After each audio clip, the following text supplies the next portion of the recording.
Domestic violence charges in Florida. 6 things you must know before your first court date. A domestic violence encounter in Florida triggers a near automatic arrest, an immediate no-contact order, and a criminal process that the alleged victim cannot stop. Only the state attorney decides whether to prosecute. This video explains what happens after the arrest, the charge severity, and collateral consequences most people don't see coming, and the defense strategies that can protect your freedom and your future. If you are facing domestic violence charges in Florida, the arrest you just experienced was effectively mandatory. Under Florida law, when an officer finds probable cause to believe domestic violence occurred, they are directed to make that arrest, regardless of what you said, what the alleged victim said, or what either of you wanted. And once that arrest happens, the victim typically cannot drop the charges. That decision belongs to the state attorney. Florida uses what's called victimless prosecution. This means the case moves forward whether the alleged victim cooperates or not. I'm John Musca. I've been defending domestic violence cases across Florida for over 25 years.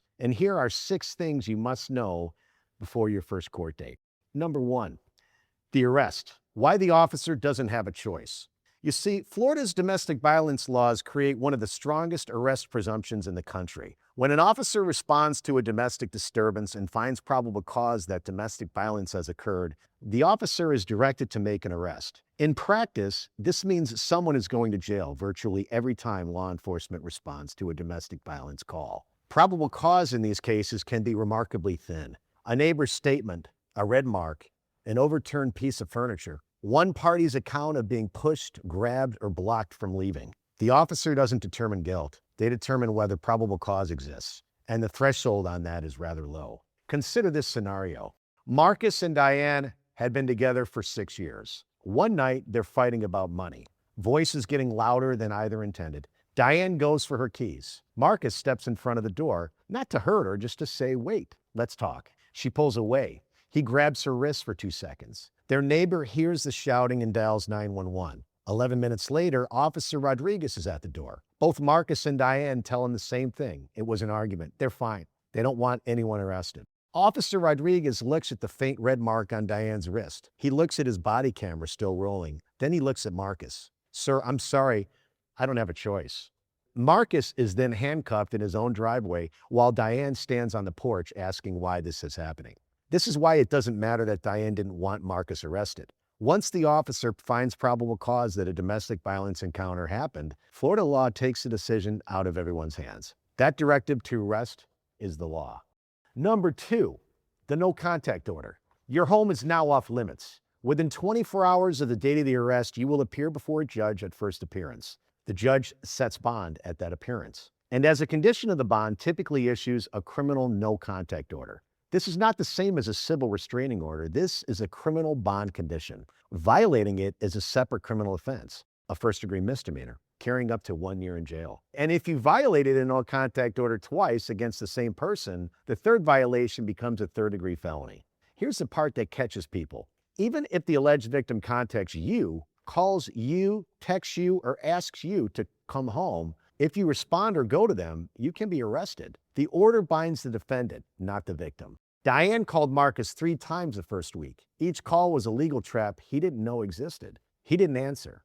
That was the right call. Your defense attorney can file a motion to modify the no contact order. This modification allows limited contact, access to the shared residence for belongings, or supervised contact regarding children.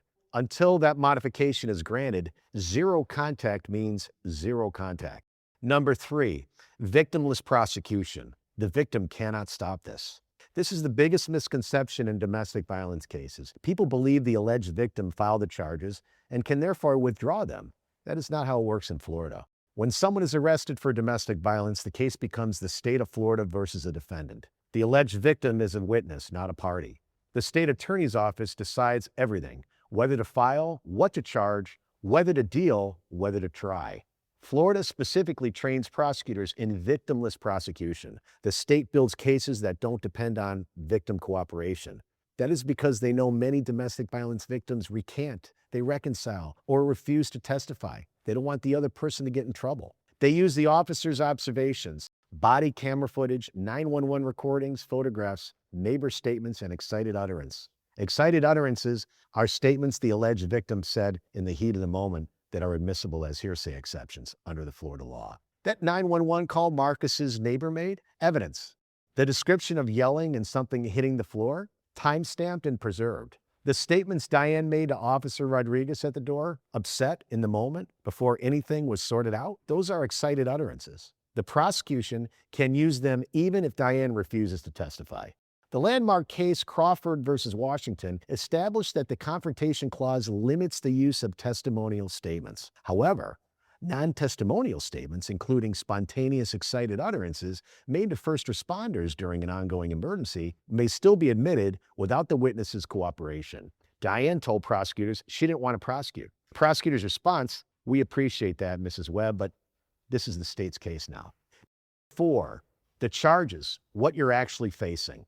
Not all domestic violence charges are the same, and the difference in severity can be significant. Here is a spectrum of potential domestic violence charges you could be facing. Domestic battery, the most common charge. Intentional, unwanted physical contact between household or family members resulting in injury or offense to the person. A first offense domestic battery is typically a first-degree misdemeanor. If convicted, the defendant is facing punishments up to 1 year in jail, 12 months probation, and mandatory completion of the batterer's intervention program. Felony battery. When the incident causes great bodily harm, permanent disability, or permanent disfigurement, this is a third-degree felony carrying up to 5 years in state prison. And aggravated battery involves use of a deadly weapon or intentionally causing great bodily harm, a second-degree felony, which could mean up to 15 years in state prison. The difference between those charges often comes down to how the incident is documented, the presence or absence of visible injuries, and what the body camera footage captures. A red mark on a wrist is domestic battery. A broken nose is a different conversation. That's why what happens in the first 24 hours before prosecutors finalize charges matters as much as it does. Understanding where your charges fall on this spectrum is the first thing your attorney needs to assess. The defense strategy, the negotiation leverage, and the stakes at trial are all different at each level. Number 5, the collateral damages. Consequences beyond the courtroom. A domestic violence conviction, even a misdemeanor, triggers consequences most people never see coming. These are permanent consequences. Federal firearms prohibition. Under the Lautenberg Amendment, anyone convicted of a misdemeanor crime of domestic violence faces federal firearms prohibition that is, in most cases, permanent. Federal law. Every state, if you own firearms, hunt, carry, or self-protection, work in law enforcement or security, or serve in the military, a domestic violence conviction ends all of that. Employment. A domestic violence conviction appears on background checks. Healthcare, education, government, finance, law enforcement, and security positions routinely disqualify applicants with domestic violence convictions. Immigration. For non-citizens, a domestic violence conviction can trigger deportation, denial of naturalization, or visa denial. Domestic violence offenses are specifically flagged under federal immigration law. Custody. A domestic violence conviction creates a presumption against the convicted parent in Florida custody proceedings. It can affect parenting time, decision-making authority, and your relationship with your children for years. No expungement. In Florida, domestic violence convictions cannot be sealed or expunged, ever. If you plead guilty, even just to get it over with, that record follows you for life. Marcus is a project manager who coaches his son's baseball team. A conviction would surface on every background check, every volunteer application, every job application for the rest of his life. Getting it over with is not a strategy, it's a permanent consequence. Number 6, the defense, how to fight back. Being arrested is not the same as being convicted. The arrest is the state's opening move. Your attorney's job is to dismantle their case. Defense strategy number 1, self-defense, and stand your ground. Florida recognizes the right to use proportional force in self-defense. Florida law extends that protection to your own home. If you were defending yourself from imminent harm, that is a complete defense that can result in pretrial immunity, and the charges are dismissed before trial ever begins. Defense strategy number 2, false allegations. Custody disputes, divorce proceedings, and personal vendettas motivate false reports more often than people want to admit. Your attorney looks for inconsistencies in statements, prior threats to fabricate, motive to lie, and absence of physical evidence. Defense strategy number 3, challenging the prosecution's evidence. Crawford versus Washington established confrontation clause limits on what hearsay the state can use. If prosecution is relying on excited utterance statements or 911 recordings, your attorney can challenge whether those statements meet the required legal foundations. Defense strategy number 4, constitutional challenges. Was the arrest lawful? Were Miranda rights properly administered? Was there an illegal search? Were your statements obtained in violation of your rights? If the process was flawed, the evidence must be suppressible. Defense strategy number 5, lack of evidence. No injuries, no witnesses, no recordings, and one's personal count against another.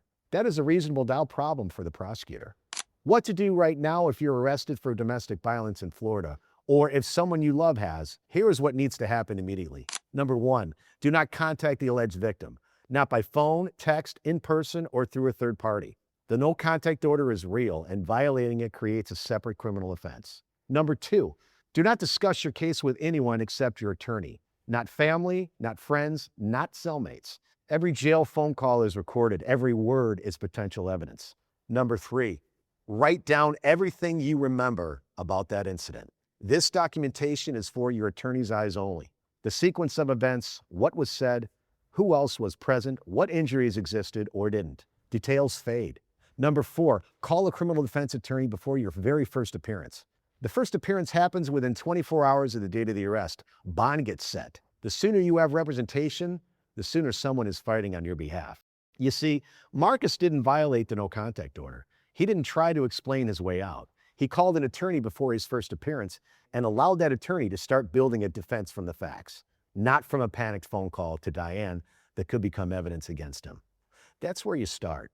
The next video in this series covers a completely different situation, but the same principle applies. The people who protect themselves are the ones who understood what was happening before it was too late.